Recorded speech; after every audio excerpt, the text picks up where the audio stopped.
Привет! Сегодня у нас на обзоре новинка. Относительно бюджетные гибридные наушники KZ T1. Они опять ко мне очень долго шли, и все бы ничего, но и в этот раз с этими наушниками не все так гладко. Присаживайтесь поудобнее, сейчас расскажу. KZ T1 поставляются в черной картонной коробке с черной обложкой. Спереди изображены сами наушники, сзади немного характеристик. В целом обычная упаковка на уровне с теми же Blitzwolf V7 и Sealable. Внутри нас ждет кейс с наушниками и еще одна коробочка, в которой уже лежит инструкция, провод для зарядки micro-USB и сменные амбушюры. Всего в комплекте 3 пары. Материал мне понравился, он достаточно эластичный. Мне подошли стандартные по размеру. Комплектация не поражает воображение, тоже достаточно стандартная. Кейс выполнен из металла и приятно холодит руку. Я заметил две детали. Первое. Механизм петли у крышки прямо один в один, как петля у Mifo O5. И второе. Надпись внутри крышки Make it full optimal точно такая же, как и у кейса Mifo O5. Возможно, ребята из KZ обратились за помощью к Mifo, чтобы те помогли им сконструировать кейс. Ну а может, эти две компании вообще как-то связаны. Из-за такого механизма петли крышка немного люфтит и в открытом положении не фиксируется. На крышке кейса изображен логотип компании, на левой грани порт для зарядки и окошко индикатора зарядки. Также, открыв крышку, можно увидеть 4 индикатора заряда, это они молодцы. Кейс не самый компактный, но в маленький кармашек на джинсах залезает. Наушники сделаны из глянцевого пластика черного цвета. На внешней стороне расположен логотип компании, сенсорная панель и индикатор работы, снизу на ушке микрофон, с обратной стороны контакты для зарядки. Во время работы индикатор мигает раз в 4-5 секунд. Мне лично такая индикация, конечно, не нужна.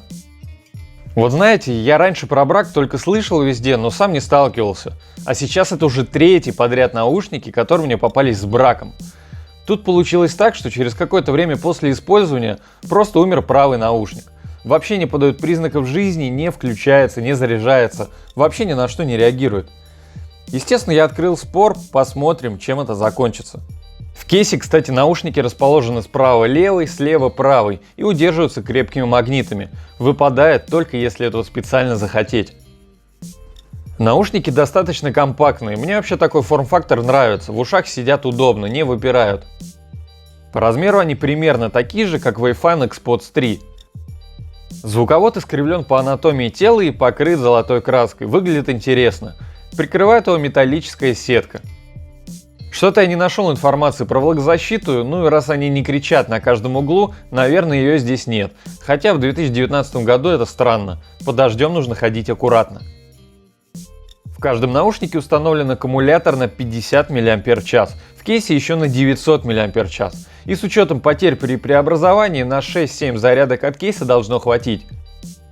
Производитель заявляет время автономной работы 3 часа, и не обманул.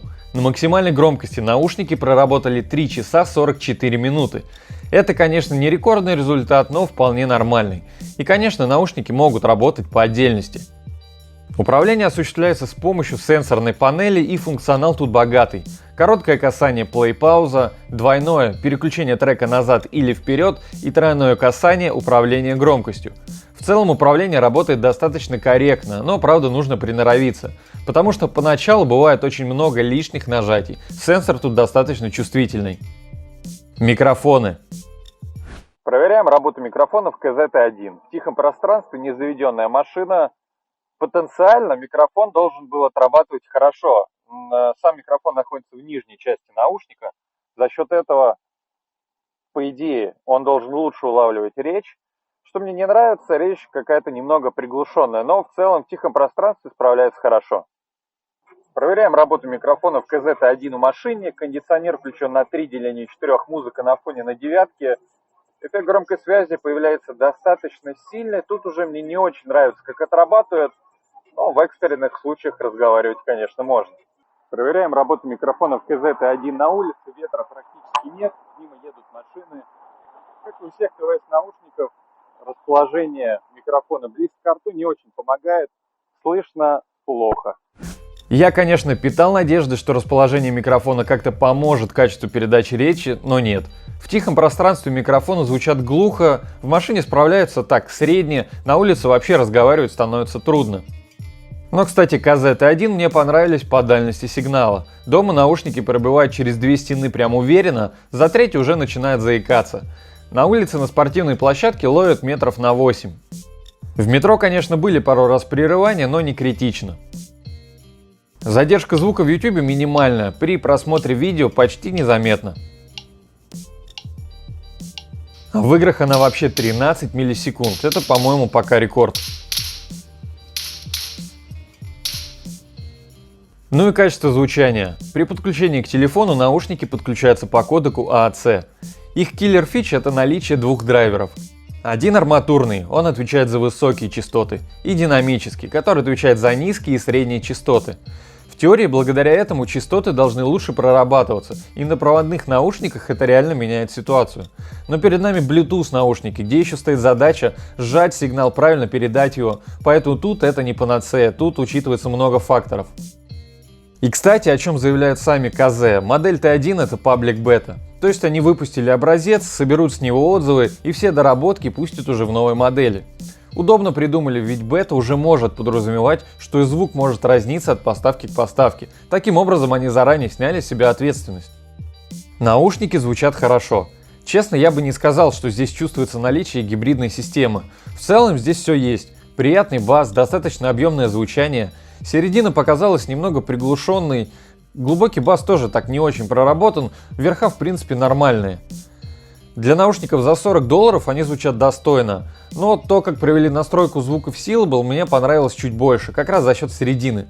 Но посадка, конечно, у KZ-T1 намного удобнее. Так что тут нет однозначного победителя. KZ-T1 получились приятными наушниками с интересным дизайном, и в целом они мне понравились. Даже несмотря на то, что они мне подложили свинью и один из наушников перестал работать. Как думаете, каковы шансы, что в следующий раз мне приедет уже что-то нормальное и без брака? Хотя так даже получается информативнее. Если выпуск был полезен, поставь лайк и подпишись на канал, и пиши в комментарии, а какие наушники у тебя сейчас. А на сегодня все. До встречи в следующих видео. Пока!